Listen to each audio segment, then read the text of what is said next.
From LA to Piscataway, you've come to the right place to talk all things Big Ten. Welcome to Big Ten Ted Live. Hello, everybody, and welcome in to a pre-Thanksgiving edition of Big Ten Ted Live. Coming up at the top of the hour in about 15 minutes or so, I'm going to be joining Spencer Wagon for our weekly Spencer on Sports segment that I do talking Big Ten football. You know what we're going to be talking about this week. We are going to be talking about rivalries. Rivalry weekend. This is the game.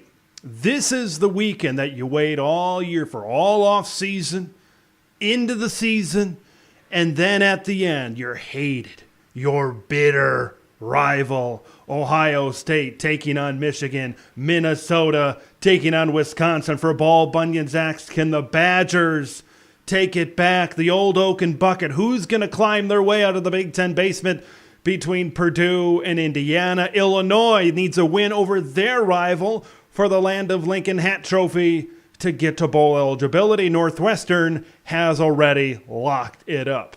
We know all about number 2 Ohio State and number 3 Michigan. Go look at the preview that I already have on the channel as I break that one down for a solid 15 minutes.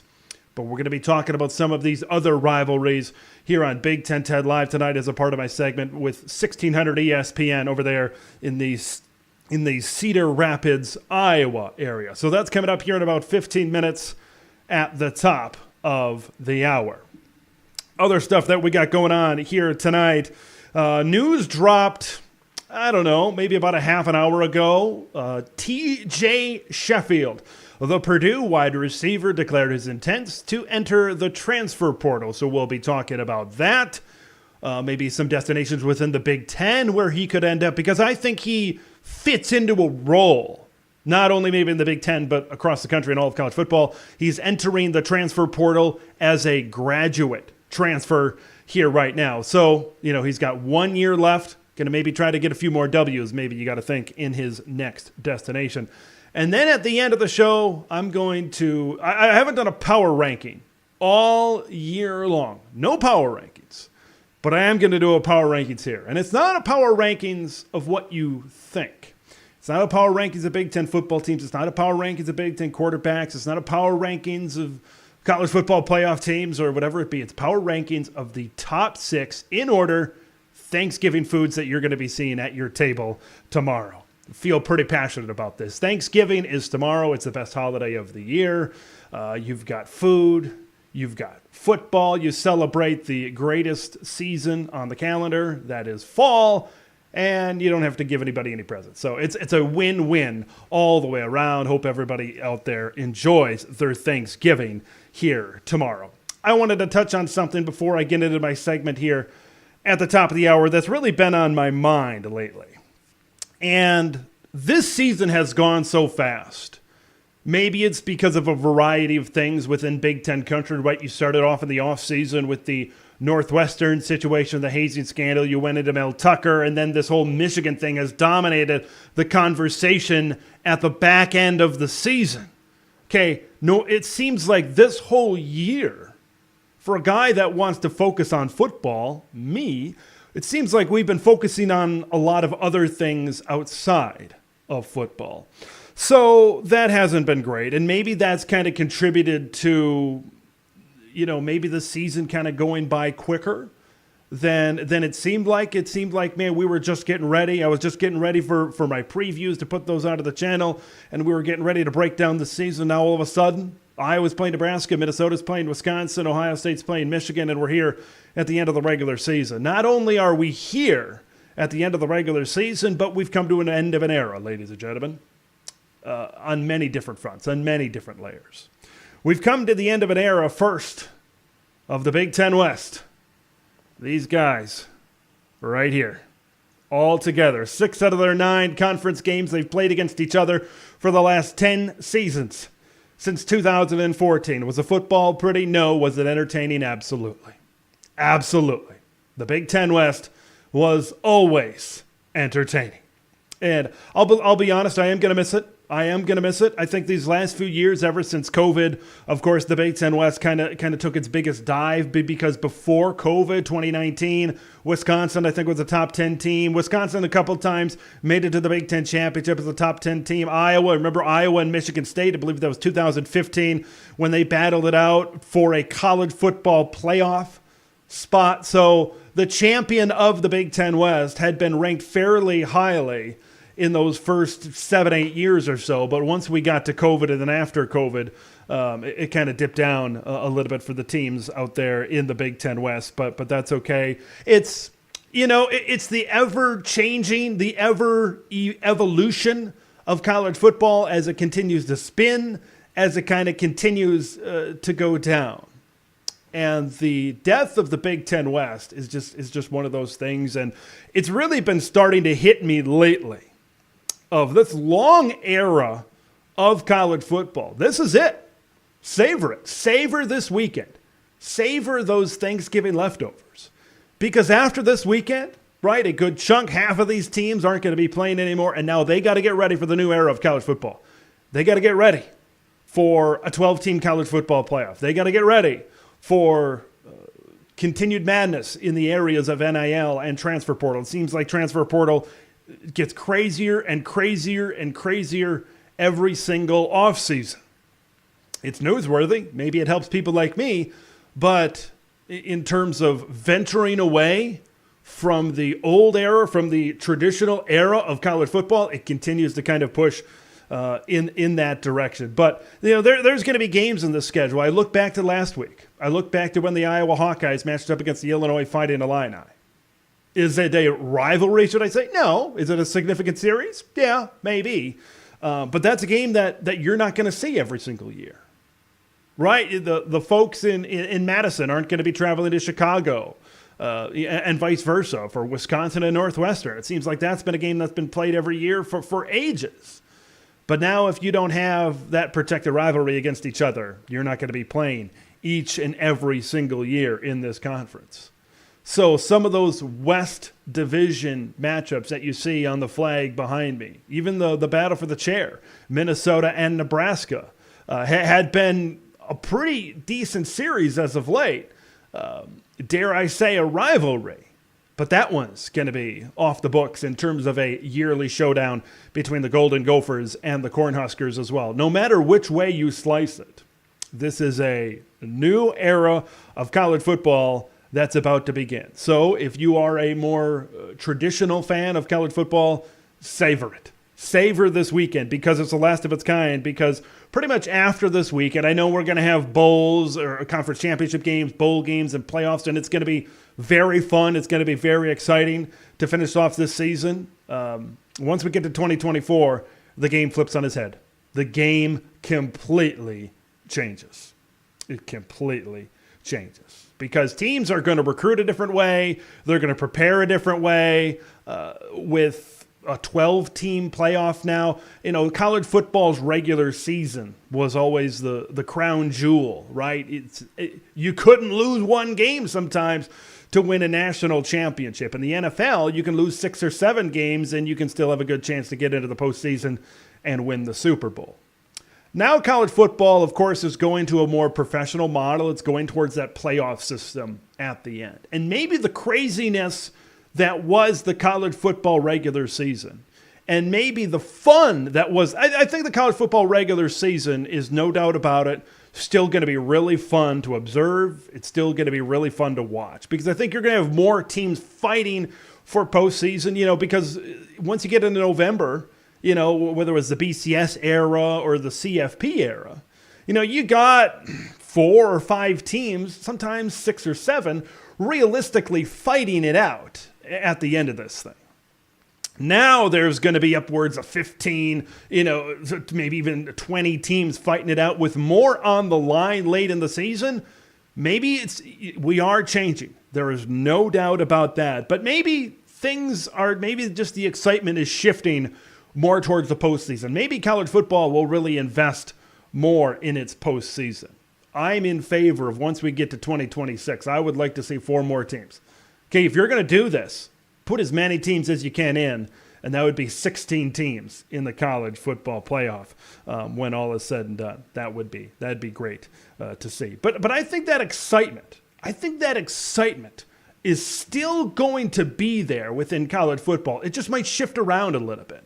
You might not play those third, fourth rivals kind of down your list, maybe as much as you had in the past. But hopefully some new rivalries can sort of develop as we kind of go down the line without this thing. But here's another thing I want to say. I watched the college football playoff rankings show the other night, and I kind of see the way things are shaping up. I see the way things are possibly going down. And here's what I see. I see a whole bunch of conference champions. I don't see a lot of quote-unquote wild cards in there from other conferences getting into this thing. I just don't. So please, the Rose Bowl is a college football playoff semifinal. I was just talking about how this is kind of the end of an era, the end of the traditional era, and we're moving in and we're evolving as a college football universe. Please, to celebrate the end of an era. I know you got 1 versus 4 and 2 versus 3, but let's find a way to get the Big Ten champion against the Pac-12 champion in the final Rose Bowl of this era. Whether that's Ohio State and Michigan, whether that's Oregon or whether that's Washington, whoever is in there. What a way to go out, right? What a way to transition, and what a way to kind of pay homage to this past 100 whatever years of college football than to go out in the Rose Bowl one final time. Now, I know we're going to have the Rose Bowl after this, but it's going to shift around. I think some years it might not even be on New Year's Day. Of course, it's not going to be Big Ten versus Pac-12. Some years you might win the Rose Bowl to get to the Peach Bowl, which seems a little bit off to me. But one more time in this era, Big Ten champion versus Pac-12 champion. We'll see if it kind of shakes out that way. I think the best chance of that happening is Georgia wins out at number 1. You get whoever wins 2 versus 3. They jump up to the number 2 slot. Florida State loses to Florida or Louisville, and then the Pac-12 champion jumps up to 3, and somebody like Texas slots in there at number 4. Texas, a Big 12 champion. Let's say it's a walk-off field goal between Michigan and Ohio State. That's going to be an interesting discussion from the folks in the college football playoff committee room. But it's going to be a lot of fun. It's going to be a lot of fun to finish things out. The one thing I am excited about at the end of this season is this seems to be as many teams that can, 1, get into the playoff, and number 2, get in to the college football or possibly win a national championship. Like, this seems to be as many handful of teams we've had in the college football playoff era that can get to that point. Like I said, that can either qualify or win a national championship. I will say this about the Georgia Bulldogs in the SEC. They are hitting their stride. Alabama is also hitting their stride as well. That SEC championship is going to be really, really good. I'm glad that the Pac-12 championship game takes place on a Friday night, because SEC championship, Big Ten championship, ACC championship, right? If Florida State is undefeated, taking on a 1-loss Louisville. I know Florida State, of course, had the injury at the quarterback position, but what happens to them if they are undefeated with their star quarterback out for the season and his Florida State career done? Where does the committee go from there? There's going to be some tough decisions. There's going to be some really, really tough decisions here coming up, and it's going to be fun to see what direction they go in. Playoff is going to be wide open. It could be maybe one of the most exciting playoffs, because in a lot of these college football playoffs, there have been semifinals that, should I say, have not been very good games. They have not been very close.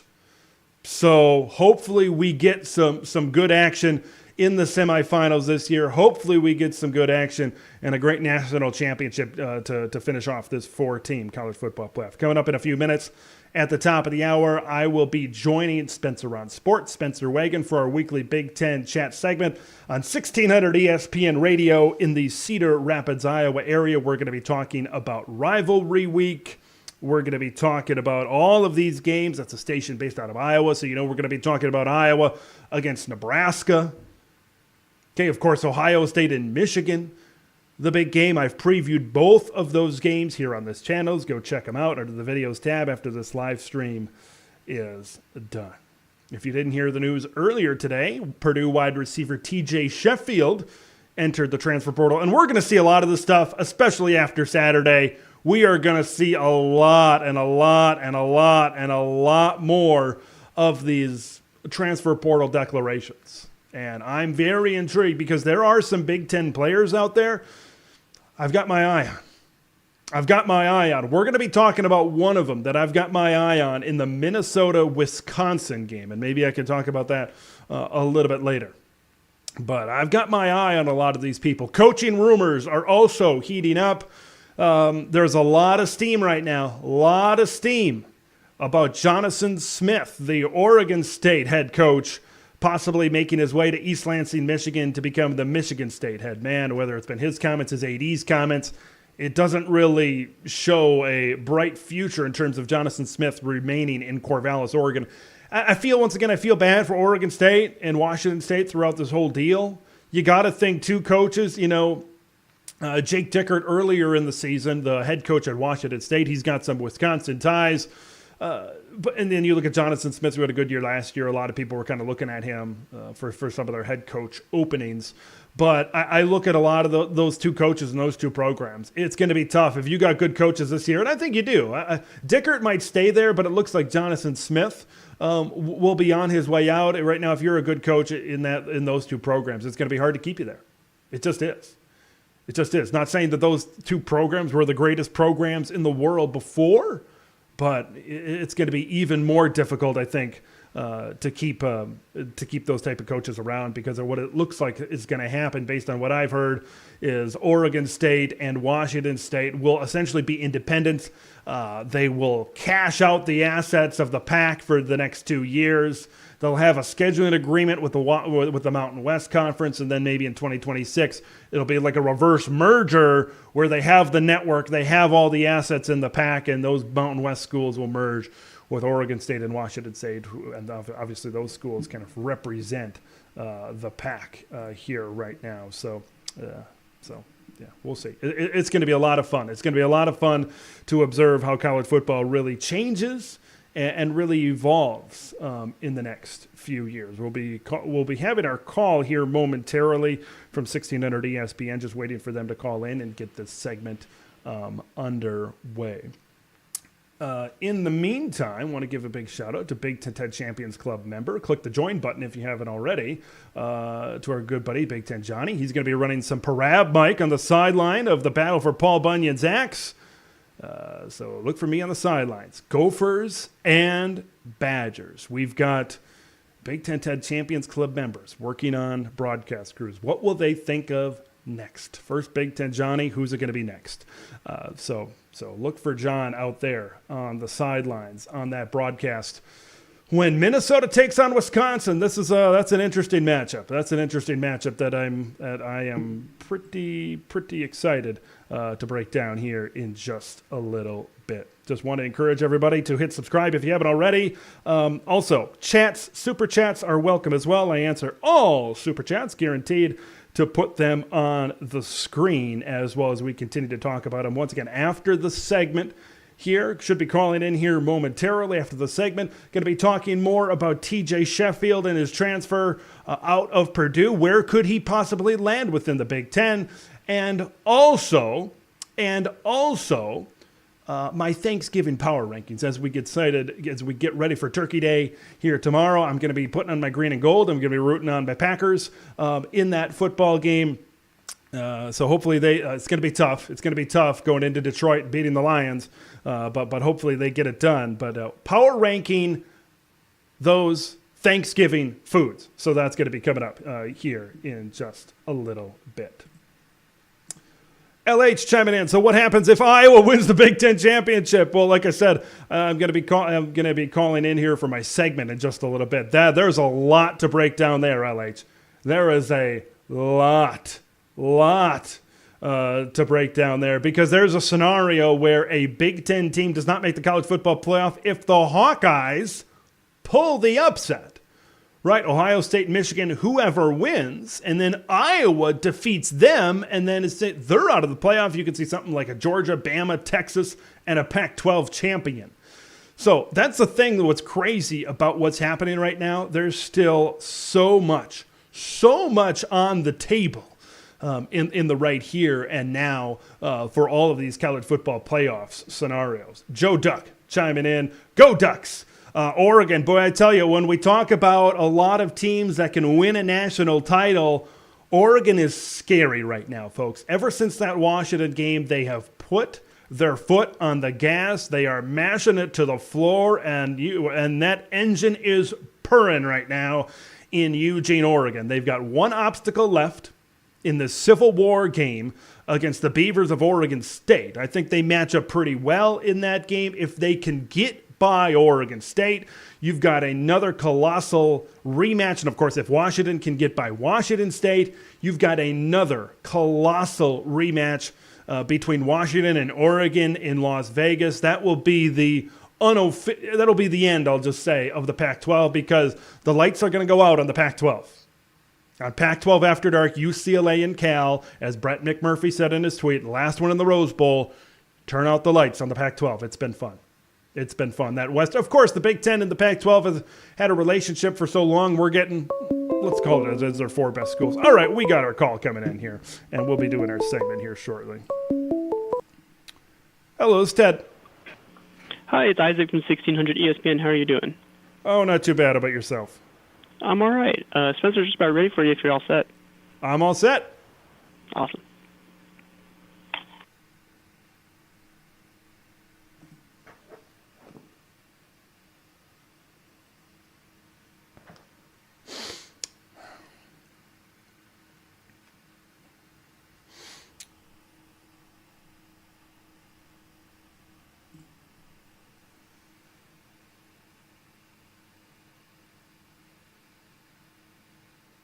Live radio, baby.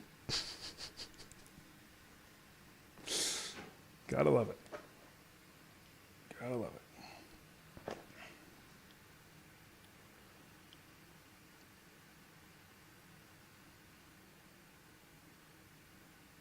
Our good friend Big Ten Ted. Find him on X under that same name, at Big Ten Ted, or on YouTube, does daily Big Ten content, and kind enough to join us throughout the Big Ten football season, and we've still got plenty of football to talk about, so let's welcome in our friend Ted here on a Wednesday. Ted, what's up? How you doing? I'm hanging in there. I am pouring one out for the Big Ten West this week. It's been a fun 10-year journey, but it kind of comes to an end this week. It certainly does. I think it was you who said it on Twitter X this week. Don't cry because it's over. Smile because it happened, right? When it comes to the Big Ten West. End of an era, but you know what? It's progress, and that's the name of the game, right? Absolutely. Yeah, it's just, like I said, it's sad, it's unfortunate, but all we can do is go out in the most Big Ten West way possible with one of the lowest over-unders in history out there in Lincoln this week. Yeah, let's start with this. We'll go Friday into Saturday here as we talk about the games this week, Ted. Over-unders at 26 as of the time we were talking now. Nebraska is a 2-point home favorite. The line is shifted to Nebraska. Huskers got something to play for. They're playing for a 6th win and bowl eligibility. Iowa, they certainly would love to get to 10 wins and carry some momentum into Indy next week against either Michigan or Ohio State. How do you see this one playing out over in Lincoln on Friday? Well, the first key, I guess, that I'll go after in this one is at the quarterback position for Nebraska. Last week, Chubba Purdy against Wisconsin, I think maybe played, I think definitely played the best quarterback performance that we've seen out of Nebraska so far this season. And they got to continue that here this week against the Iowa Hawkeyes.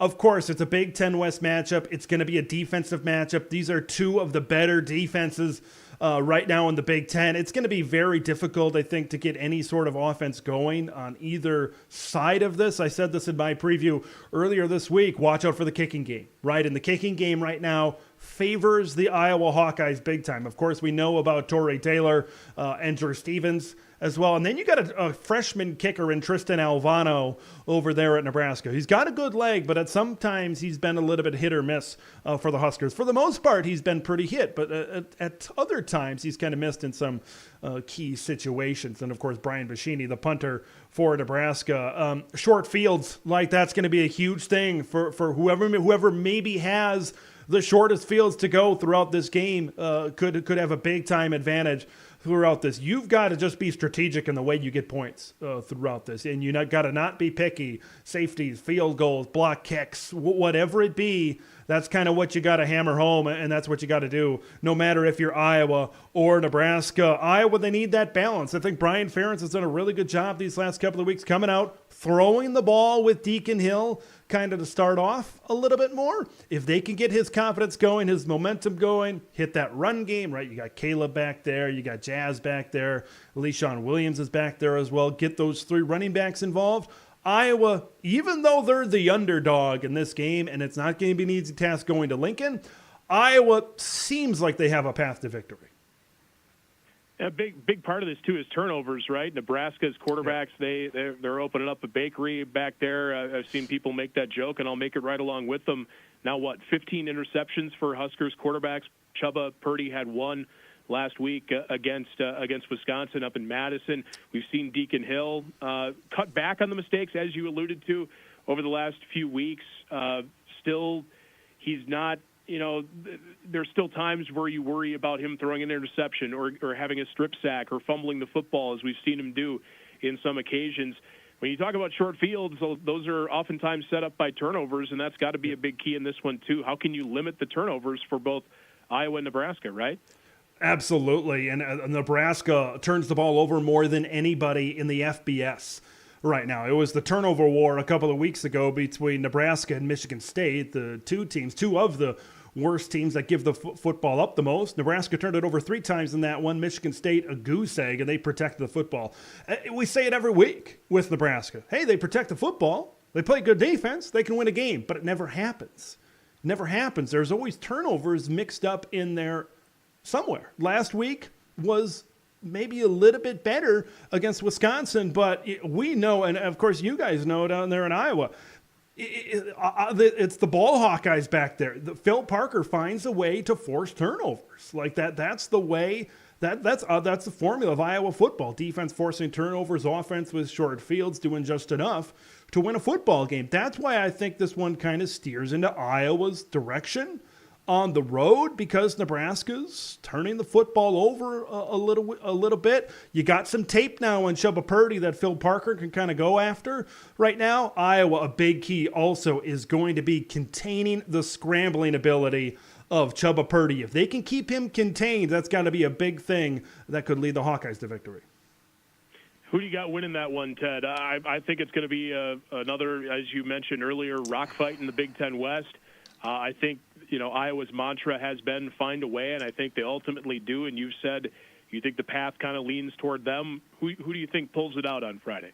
I think Iowa is a team. I think Iowa finds a way to win. Earlier this week, I wasn't so sure, but I think as more time really continues to go by, I think the Hawkeyes just find a way to make some plays in this one to get out of this one 10-2 going into Indy. All right, the other game on Friday, we're not used to talking about 2 Big Ten games on Friday. I think a lot less intrigue with this one. It is at Ford Field in Detroit. It's technically a Michigan State home game, but Penn State, I think, far and away the better team here. Any thoughts on the second Black Friday game from the Big Ten this week, Ted? Drew Aller is going to be back at quarterback, it sounds like, taking some reps in practice, so he should be fairly good to go in this one. Penn State, I don't think you need to complicate things too much. Right, even though Michigan State's defense is a little bit better this season, it's still not great, right? This is a Penn State team. We know kind of their struggles in terms of throwing the ball at times. Of course, Mike Yurcich kind of felt the brunt of that, getting fired a couple of weeks back. But I think this is a game where they can run, they can throw, they can pretty much do anything they want against Michigan State. And I think the big mismatch on this one is Penn State's defense against Michigan State's offense. Man, it is going to be a battle in there. It's a battle, meaning it's going to be tough for the Spartans to really get anything going. That Penn State defense has been a championship elite, one of the best defenses in all of college football here this season. So seems like blowout city in Ford Field, like you don't have any elements to maybe slow down the Penn State offense a little bit. So it's nice and clean, kind of coming off of that Thursday Thanksgiving game between the Lions and the Packers. So fast track, I think Penn State really takes care of business. All right, let's jump to Saturday, the big one, the game of the year, probably in the conference. You got number 2 versus number 3, a lot on the line with this one. Michigan at home, they are favored in this one. Ohio State certainly would love to finally win a game after losing the last 2 seasons to the Maize and Blue.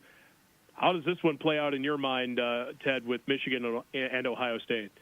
I think the first thing that I really want to focus on is these quarterbacks, right? Kyle McCord and J.J. McCarthy came out in the same recruiting class, and now they are here playing up against each other. You've seen J.J. at times kind of, look at the TCU game, look at the Maryland game. Sometimes you get scary J.J., where it's scary for Michigan fans.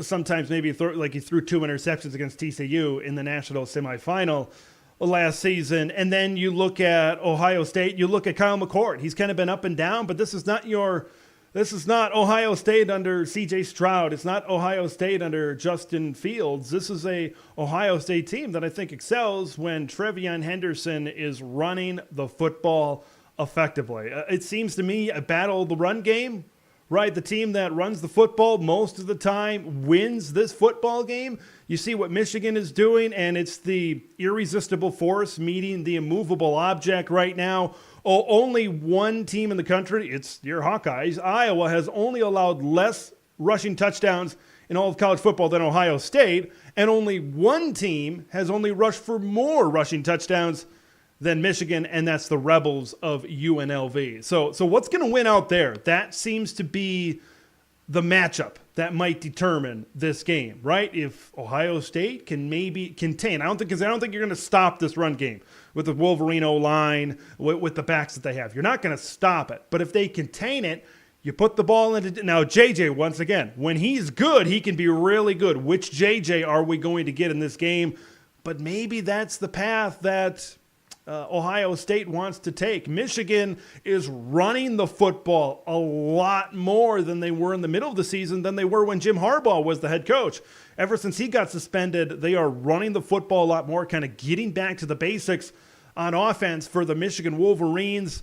Marvin Harrison Jr., of course, another big part in this game. It seems like he's going to have 150, 160. He had 7 catches, 120, and a score last year against the Wolverines, and then we know how that all turned out. Move him around the formation, mix it up in terms of different guys matching up on him, I think is the key for Marvin in this game. But it's just, I picked Michigan to win it by 4. That was, a day ago, 2 days ago, and I'm still second-guessing that. I think it's going to be more low scoring. I don't think a team is going to score in the 40s. These are 2 elite defenses. It wouldn't surprise me to see neither one of these teams even score in the 30s. Let me ask you this, Ted. If Ohio State loses for a 3rd straight year to Michigan, should Ryan Day be on the hot seat? There seems to be quite a bit of conversation on that topic this week. What do you think? An 11-1 coach, like, are we really doing this? I know we hear it, and I know it's something that gets discussed year after year, and the name John Cooper as well gets thrown out there. Well, this is kind of like John Cooper all over again. But you're winning every game of the year, regular season is concerned. You're winning every game of the year except for one. Except for the Michigan Wolverines. Now, I get it. It is your biggest game. It is called the game for a reason. But I will say this. If you are a message board watcher, there has been a little bit of steam from Ryan Day possibly being interested in what's happening down at Texas A&M. So I don't know if he's on the – and there's a new AD coming into Ohio State, right? Gene Smith is retiring. So that brings in a whole different conversation. I don't think he's not on the hot seat in terms of being fired, right, when you win over 90% of your games. But NFL jobs, because I think right now, Lincoln Riley, I think, was a popular NFL candidate. I think Ryan Day, considering what Lincoln and how things have gone for USC down there, I could see Ryan Day maybe floating into some of these NFL conversations, Chargers, Raiders, Bears, some of these other teams that are open or might come open later. Who knows? Texas A&M has a lot of money down there. How much money are they going to throw at? Is Ryan Day, he's like, I can't beat Michigan. There's a lot of pressure on me to win this one singular game. Is he going to go to another place? Does he go down to Texas A&M? And now the pressure is on. Now you got to beat Texas every year. So it seems like there's pressure no matter where you go at this high a level. But if he doesn't get it done, it wouldn't surprise me to see Ryan Day's eyes kind of wandering to the NFL or maybe other high-paying elite college football jobs. Big Ten Ted with us for a few more minutes here on 1600 ESPN. Let's go to Minnesota, Ted. I know you're already there, but Minnesota and Wisconsin coming up Saturday afternoon, 2:30. The Gophers, they're looking to get the axe and the pig in one season, and the Badgers want to take that axe back to beautiful Madison, Wisconsin. What do you see in the battle for the axe this year? Well, I think a big factor in this game is the health. Where is Braylon Allen right now? Braylon Allen, you could tell last week against Nebraska, he was not 100%. Now, he was in there and he did a decent job, but you could tell he was not 100%. If he's a little bit healthier this week and having both Tanner Mordecai and Braylon Allen in the lineup, it's going to be difficult for Minnesota. This is not your typical Joe Rossi defense, especially in the back end, especially in the secondary. Right now for the Wisconsin Badgers, it's really tough right now for Minnesota to really stop much of anything through the pass game. Tanner Mordecai, although he might not be the best quarterback in the Big Ten, he might not be the best, obviously, quarterback in this region or across the country. I think he's a quarterback that can get things done against this Minnesota defense. Look what happened with Luke Altmaier and then John Paddock at the end of that game. Look what happened with Hudson Card and what he was able to do. I think Tanner Mordecai can fit into that group. I think Tanner Mordecai can push the ball down the field. Wisconsin's pass game can give Minnesota some issues. And then if Braylon Allen's there to balance things out with the run game, I think it's hard for the Gophers. And Hunter Wohler seemed to light a spark underneath this Wisconsin defense right now. They played a lot more energetic. They played a lot better last week against the Cornhuskers. If they play with that same energy against Minnesota, I think the Badgers end up this one at 7-5.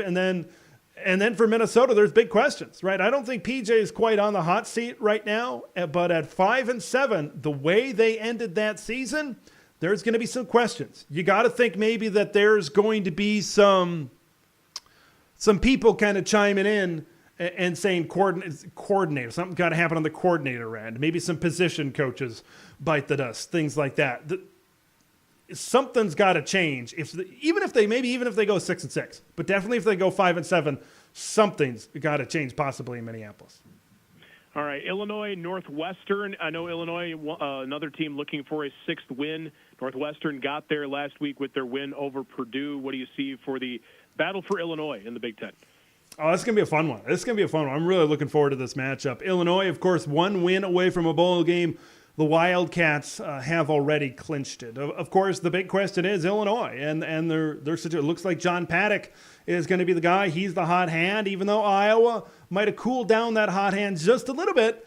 He's still a quarterback right now that you got to have faith in. And I think you could see a little bit of Luke Altmaier maybe in some other situations this week against Northwestern. Northwestern, statistically, of course, doesn't have maybe even an average defense, but they've been playing better as the season has gone on. Every single game that happens, David Braun and this Northwestern team continues to get better. It would not surprise me if you see some yards and you see some points in this game between the Illini and the Wildcats. This is kind of a tough one to really break down. Caden Fagan, the freshman running back, was out last week for the Illini, so that's kind of a big loss. as well if he's not able to go. So, yeah, you might see some points on the board in this one if the quarterbacks can get going, because there's two decent quarterbacks in this one. Like I said, Northwestern's got it locked up. They're going on the road to Champaign. This one seems like it's leaning Illinois, but Northwestern seems to play better and better and better. So this is going to be a fun one. I think this one could go either way. All right, Ted, last two we'll do rapid fire on the final two rivalry games. You got the Old Oaken Bucket, two teams that won't be going to a bowl. So I guess this is their bowl game, Purdue and Indiana. And then Maryland and Rutgers, two bowl teams. Rivalry, I'm using air quotes in the studio, but they're playing this weekend over in Piscataway. What do you think on those two? They start on the bucket game. This seems like a must-win for Tom Allen to save his job, right? Indiana beat Wisconsin. Okay, that's a bowl team. That could be a 7-win team, maybe an 8-win team after bowl season when all is said and done. Okay, so that's a decent win. And then if they can beat their rival Purdue, all right, and at 4-8, you've seen some progression from the Hoosiers this season. Like, I don't think that team is as bad as people think it is, right? I know that they could be 3-9 at the end of the season, but this Indiana team, if they played in a bowl game, there'd be some teams out there that wouldn't want to play that wouldn't want to draw Indiana right now. But you got to think a 3-9 season, the way things have been trending for the Indiana Hoosiers, like, you got to think that this has got to be a must-win. If they go 3-9, they could possibly make a move here right now. And for Purdue, this is a step. This game could be a step in the right direction for Ryan Walters and that team right now. And then you look at Rutgers and Maryland. Both of these teams have bowls locked up. Maryland, after they kind of took a dip against the Illinois schools, they definitely look better against Michigan. But here's the question. Was that their Super Bowl? Were they putting all the chips to the center of the table, and now they kind of have a little bit of a letdown of sorts against the Scarlet Knights? If Rutgers can impose their will on defense, I think that they could handle Maryland, because Taulia Tagovailoa throughout his career, he's been up, he's been down, he's been up, and he's been down. He was pretty up last week. Maybe this is the week that he kind of comes crashing down once again. Right now, I'm leaning Rutgers, but it wouldn't surprise me if the talent of Maryland wins out. All righty, Ted. Have a great Thanksgiving. We'll talk to you next week for a Big Ten championship preview. How's that sound? All right, sounds good to me. Thank you, sir. Big Ten. All right, that is the segment for Spencer on Sports over there, 1600 ESPN Radio in the Cedar Rapids, Iowa area. Got our guy, Gabe from the Trojan Blade, chiming in, throwing him up. USC finishes 7-5 on the season as we stand right now. I am essentially in USC is in the Big Ten, right? They have no more regular season games left, which means that they have no more Pac-12 games left. They've got a bowl game against somebody. They're a Big Ten team. UCLA still got to play Cal. Oregon and Washington still got to play their in-state rivals. They still got to play the Pac-12 championship game. So they've still got some Pac stuff to figure out. But USC, they're right here. They're a Big Ten team. They are a Big Ten team. So we're going to be talking about how this kind of, with USC, what are the changes that need to be made? There's been a lot of USC people out there. But they might be figuring some things out with their defensive coordinator situation. And man, if they get a top, here's what I'll say about USC. And these are the thoughts that kind of settled into my mind here this week. Look, Lincoln Riley, top flight offensive coach, develops quarterbacks, great. We know all about Lincoln Riley. Awesome, right? From an offensive perspective. But what if they bring in a top flight defensive coordinator as well? And he takes full control of that defense. We know Alex Grinch is not a top flight defensive coordinator. But if you get one of the big names out on the market right now, and you have those essentially, let's just call it two elite minds taking care of that side of the ball with the talent. I think there's talent, right, on USC's defense. I just think that the coaching's been bad and everything, and these players aren't being coached up right now. But for USC, if they can get a really good coordinator in there on defense, can this thing flip? I don't know. What are they going to figure out at quarterback? Is Malachi Nelson ready to go? I think that's a big question. 5-star quarterback in that class with Dante Moore. So that's a big question right now I have for the USC Trojans. Our guy LFG coming in here today as well. All right, let's move on a little bit. Let's move on to, I want a quick touch on 2 more things, and then if I see some other, if you got ideas you want to talk about in the chat, I'll put this up one more time. There's your call-in number is 715-600-2150. If you've got something to talk about, you want to get off your chest, you want to talk about here today on the program, there is the number. Take a picture, write it down. Do what you got to do to make that happen. Let's move on to some transfer news. Let's move on to this. TJ Sheffield is in the transfer portal. He put out on his Twitter, thank you, that kind of deal. We've all seen that kind of message before. TJ Sheffield, wide receiver at Purdue. So when I look at TJ coming into the season, the big question was he going to be the guy to replace Charlie Jones, right? He was 3rd on the team in receiving behind Payne Durham and behind Charlie Jones last year. Okay, maybe he steps up. Nope. Deion Burke steps up and becomes the main guy for Hudson Card in West Lafayette. And this season, he's 2nd on Purdue in receiving yards. So the big question now is going to be, and you see his career stats, his numbers right there, how high can TJ fly? I think that's the big question, because he didn't take full control of that number 1 wide receiver role in West Lafayette this year. So I don't know if he's going to be a team right now I don't think he's going to be a player that's going to go to a team that wants a number 1 guy. I think he's a grad transfer, so he's got 1 year left.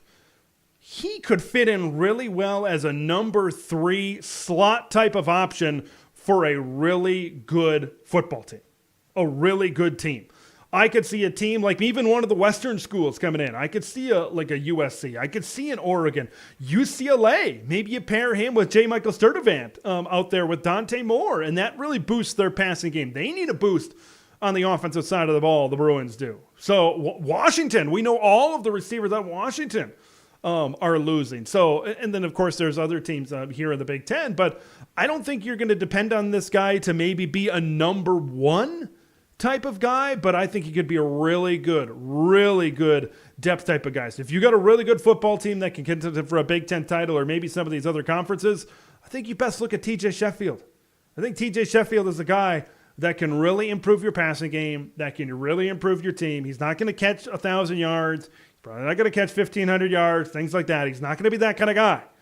But he's going to make a really good depth option. He can make catches in key situations, that kind of guy. And when you look for those plays towards the end of a season, those are the kind of guys that you really want on your football team. So I just wanted to touch on that there with TJ Sheffield. All right, let's move on.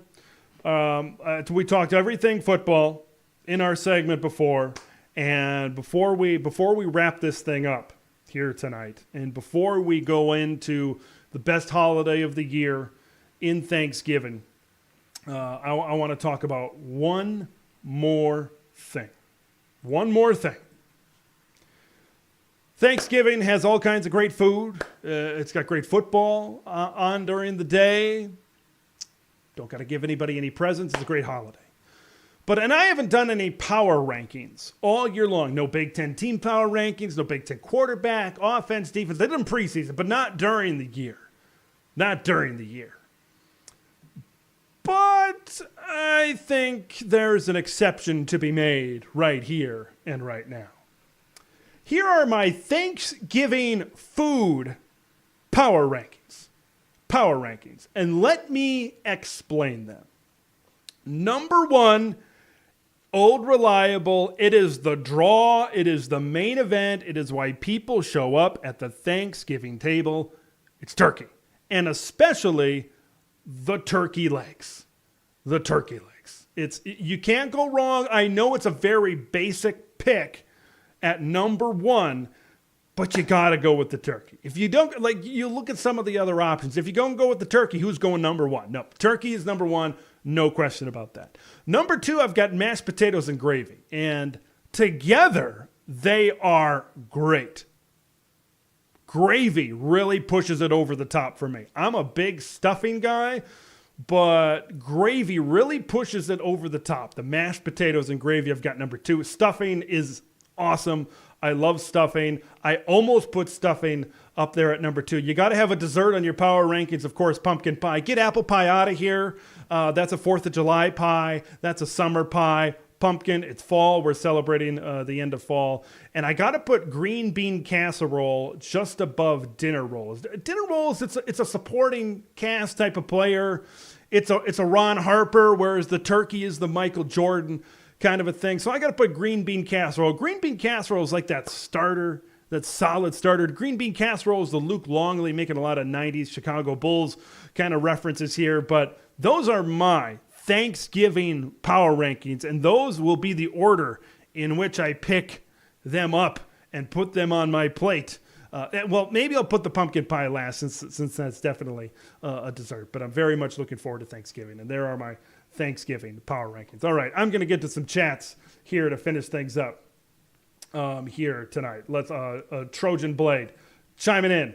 Credit to you, including rolls. You people always forget about the rolls. It is clutch. You can't have a great team on Thanksgiving without the dinner rolls. I firmly believe that. Everybody's just, pounding them, eating one after another. You eat 7, 8, 9, 10 rolls, and you forget about it. But, and maybe that's why. People just, after dinner, they let it settle in, and then the primetime NBC game comes in. It's like, well, I don't want to get more turkey. I don't want to get more of this. I just want something a little smaller. So that's maybe there where they go with the dinner rolls and keep pounding them away. All right, let's see. Wayfarer of the Wilderness. Love that username. Love your list. Got to say number 4 should be replaced with deviled eggs, though. Not a fan of the deviled eggs. Not a fan, me personally. From LFG, like your rankings, but for me, green bean casserole is number 2.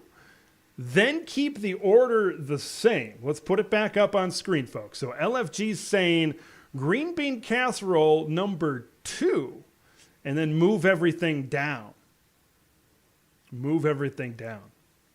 I don't know if I can go that high. I'm not a big beans guy. I'm not a big green bean casserole guy. I should say this. I know it's on my list on the power rankings. I should say I'm not a guy in terms of it being that high on the list. I think it's good. I don't think it's great. That's what I'll say. About this. All right, more stuff. LFG. Let's get back to some football. Today on Twitter, saw Michigan State has a chance at Smith. Smith would be a perfect fit in East Lansing. Boy, that's the smoke right now. That's the smoke. Is Jonathan Smith going to Michigan State? I think that'd be a great hire. Jonathan Smith. Why would you stay at Oregon State if you're Jonathan Smith? There's no reason to, right? You're going to be playing as an independent within this scheduling model right now in the Mountain West Conference. So I just don't see it right now. I just don't see a reason to stay around. So making your way to a Big Ten program with a decent amount of resources like Michigan State, yeah, it's going to be interesting to see how things equate in the transfer portal. I'm excited to see. I don't know where the eligibility is at with DJ Uyunglele. But is he going to want to play? Like, this was a guy that was starting for Clemson, right? Remember that great game against Notre Dame during COVID? And now he's a G5 quarterback? Man, he was very high on that list. 24/7 rankings, on-3 rankings, recruiting rankings. Hasn't really gone well. Sonny Verma chiming in from the Illini cast. Ted, assuming UCLA and Indiana open up, I'll come back to that. How would you rate the attractiveness of Big Ten head coaching jobs this season? I'm sorry. I know we've heard some smoke from UCLA, and UCLA's athletic director, Martin Jarman, called the report, what did he say, irresponsible? And I forgot what the other word was. But if I'm UCLA, you got to know who you are.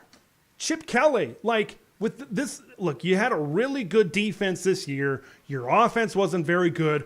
Revolving door quarterbacks, injuries didn't help. But if you can beat Cal and go 8-4 with this team, I think that's a fair amount of momentum going into the Big Ten. Look where USC is right now. Look at how much talent is going to drop off at Oregon and at Washington.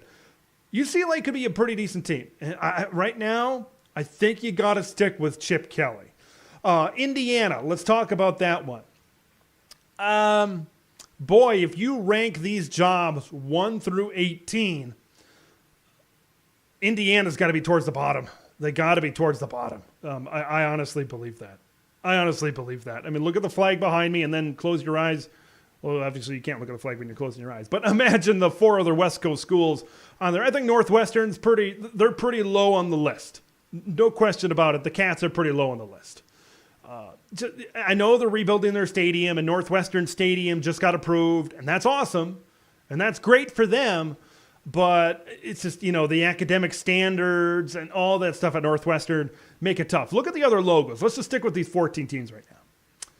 I would say Indiana is the job next that's the toughest. It's the toughest. You're at a big basketball school. Basketball, we know, dominates inside the state of Indiana, especially at IU. It's very tough to win there. You're going into a conference now with better teams. It's tough. It's tough. I don't know if you're going to get a great coach at Indiana. You got to hope that you get the gem, the diamond in the rough kind of a situation at IU. Look, you have a guy like Tom Allen, of course, that was connected to this university, so that helps, and he was really passionate and into coaching at Indiana. That's kind of what you got to get. It's going to be tough. And now that David Braun kind of latched on at Northwestern, this is the job I think that's going to be toughest to win at right now for Indiana. And if I'm someone at with this new era of college football, which is what I started this show with. I'm just going to try to throw out there, now the G5 gets into the playoff. Okay, maybe I can build up my resume just a little bit. Maybe I can get things going a little bit more. And I don't have to take a job like in Indiana. I don't know. It's going to be tough. It's going to be tough. I think IU it's pretty low on the list. UCLA's in LA. Okay, I know Chip's not going to go, and I saw some other comments. I'll get to those here in just a little bit. But it's in LA. At the very least, you got the recruiting base. At the very least, you play in the Rose Bowl. If you have a decent coach, you can sell those two things. No question about it. No question about it. More Thanksgiving discussion from LFG. Props for Remember to the Roll. It's way too underrated. Trojan Blade coming in. I don't see Chip getting let go. Not at this point, especially if they beat Cal. Oh, man, if they lose the Cal, that's going to be interesting. That'll be interesting. Our guy, resident Husker fan, going for gold. Thank you for the $20 super chat. For those in the chat, hit that $ for a donation to the channel. You get your chat highlighted here, like going for gold 85. It's that week. Looking forward to the Civil War, Oregon, and the game, and obviously the Heroes game in Lincoln. Go Big Red. Civil War on Friday night. I know you look at what my page is called. Look at what the channel's called. But I might be watching Ducks and Beavers on that night. When Penn State and Michigan State gets out of hand, because I think Oregon State starts an hour after Penn State, Michigan State, when that game's 28-rip at halftime, flip it over to the Civil War. Watch the last Civil War. Boy, it has been a civil war on Twitter between Ducks and Beavers fans as well lately. So this might be the last one. Washington and Washington State got it figured out. They're going to be playing a non-conference game through 2028 at the very least. The Apple Cup, and this is a very rare thing in conference realignment, to see these rivalries stay together. So props to the Cougs, props to Washington for making it happen and having that game on their schedule. Oregon and Oregon State, you got to try to figure it out. Oregon's got a packed schedule for the next handful of years, but I've been hearing that they can maybe make some things happen, cancel some games. I'd like to see Oregon and Oregon State still on the schedule, but they don't seem to be the biggest fans of each other right now. So thank you, Going for Gold, for the super chat here tonight.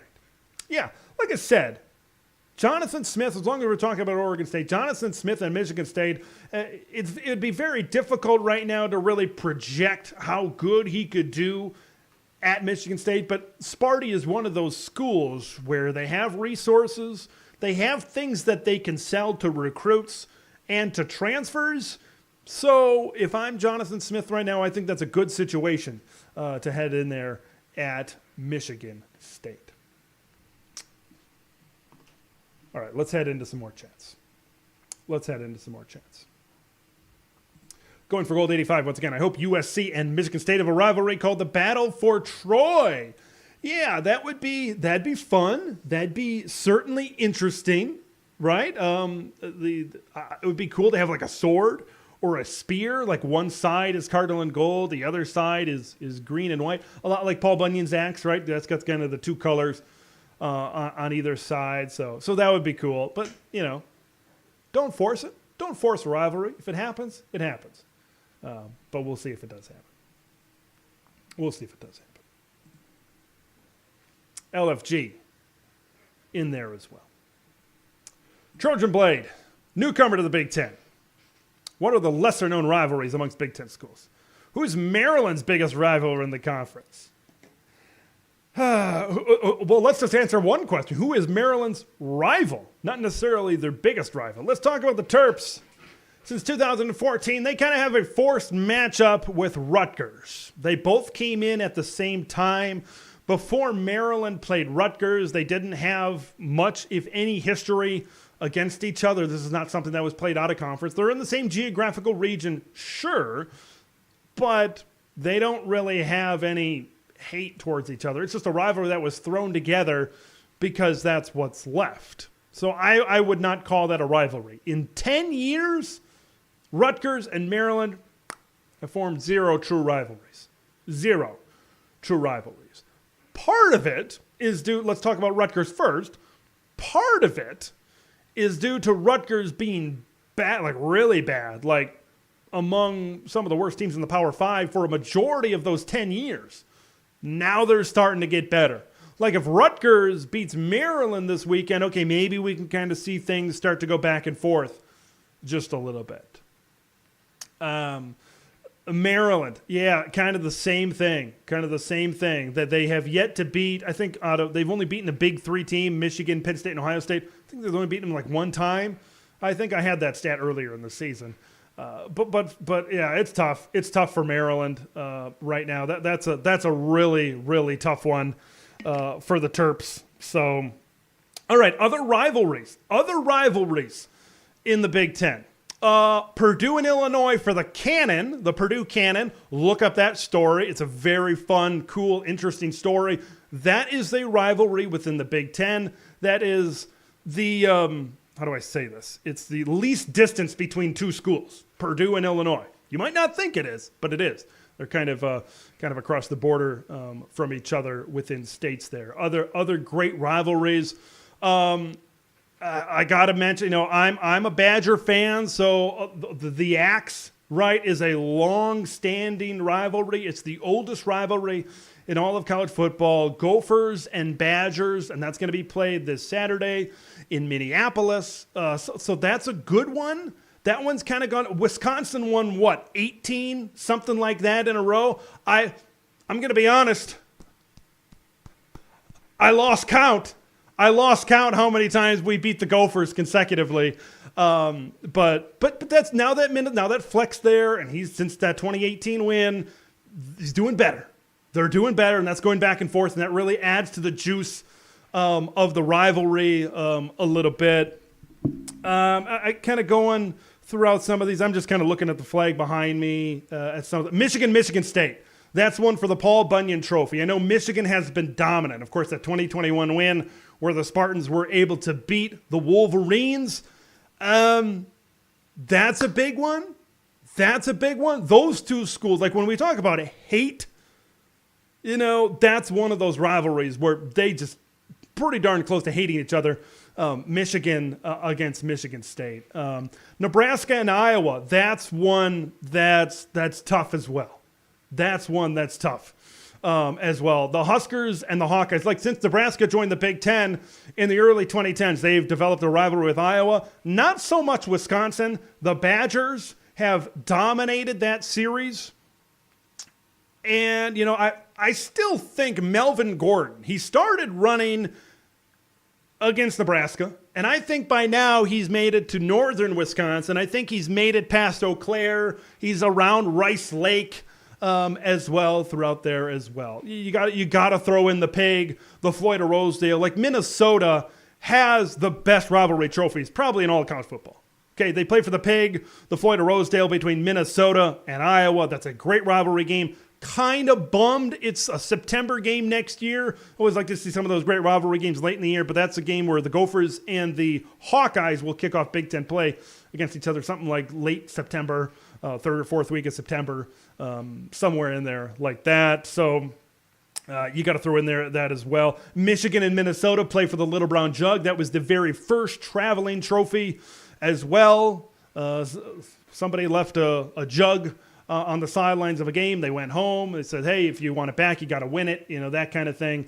So there's some great rivalries within this conference. Of course, Michigan and Ohio State really tops them all. And then Penn State doesn't have any rivalries, unrivaled. That's like their whole branding. So, so there's that. Hopefully they form, because Penn State and Ohio State, I wouldn't necessarily call it a rivalry. I would call it a significant series.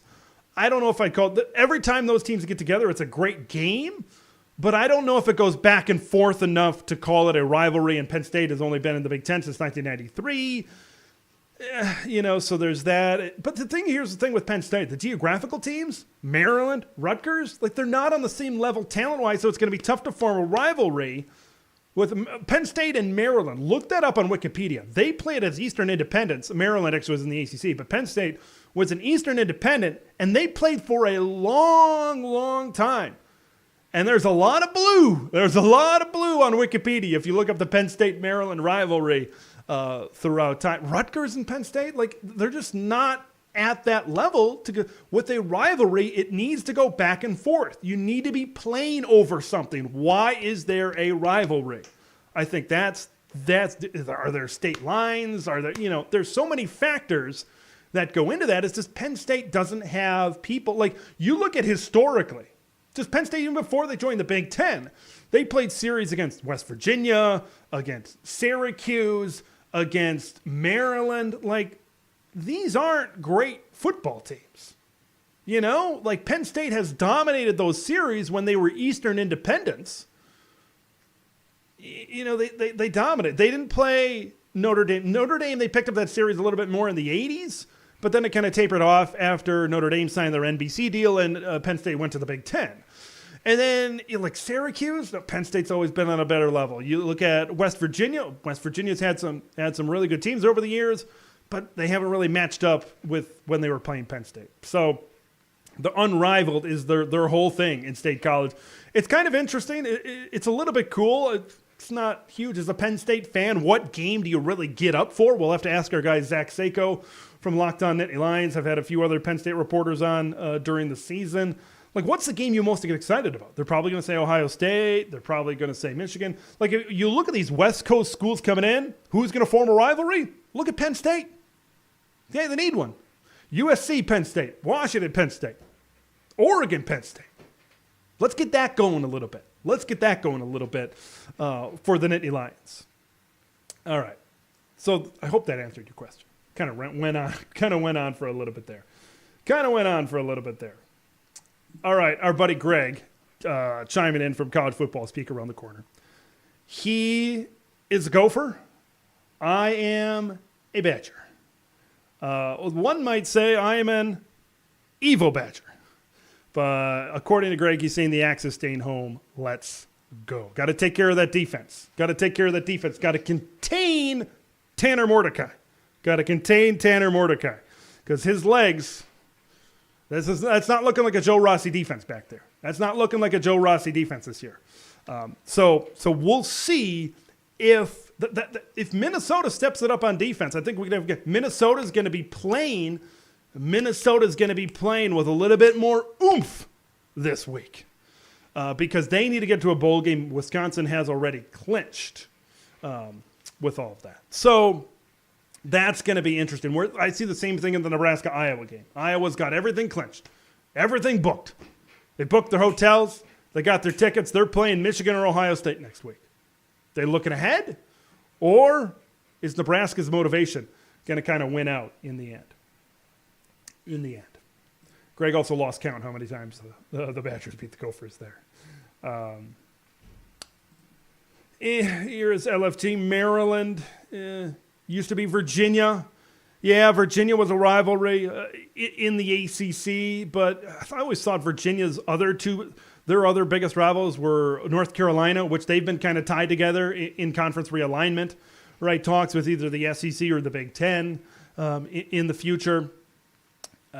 Virginia Tech, right, is an in-state rival. So I don't know if Maryland was ever cracked the top two as compared to those two teams, but the South's oldest rivalry, that's North Carolina and Virginia. So there's a lot of other rivalries maybe for UVA. But I will say this, as long as we talked about it, I've said, well, if you add Virginia to the Big Ten, what do they bring that Maryland doesn't bring? But I've been watching Greg's channel a lot, and if you don't do, right, all things conference realignment.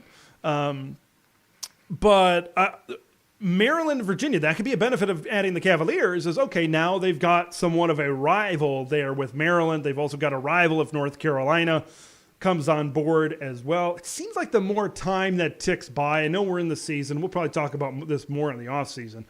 The more time that ticks by, the less I'm thinking the Big Ten's going to get some schools down south, like the Floridas, I'm thinking.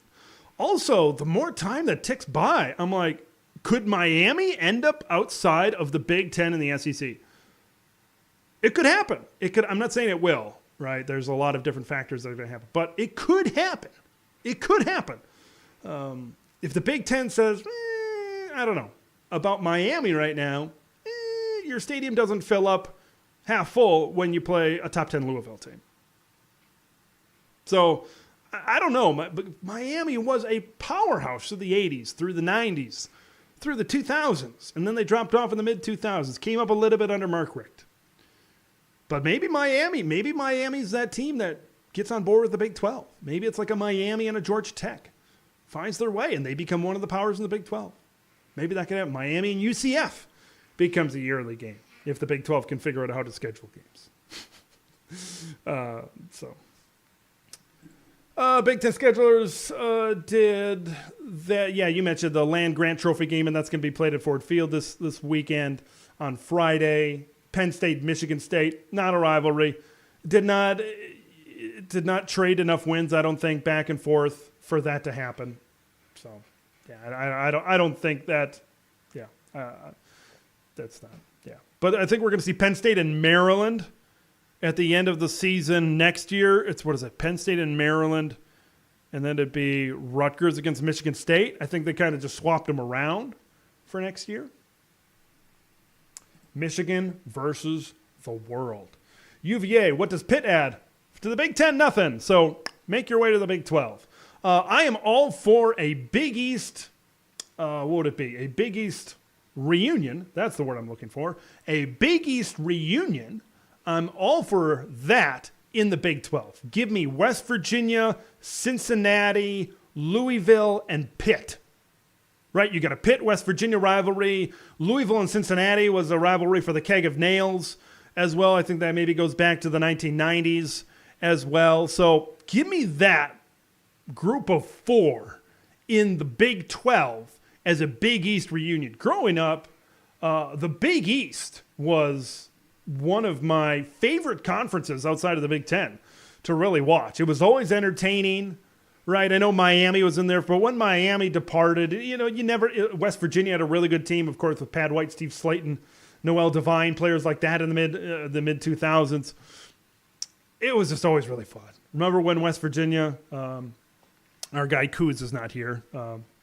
Thank the Lord, because he's not gonna like this memory, right? 2007, I think it was when they were undefeated, and Pitt beat him 13-9 on that last week of the season.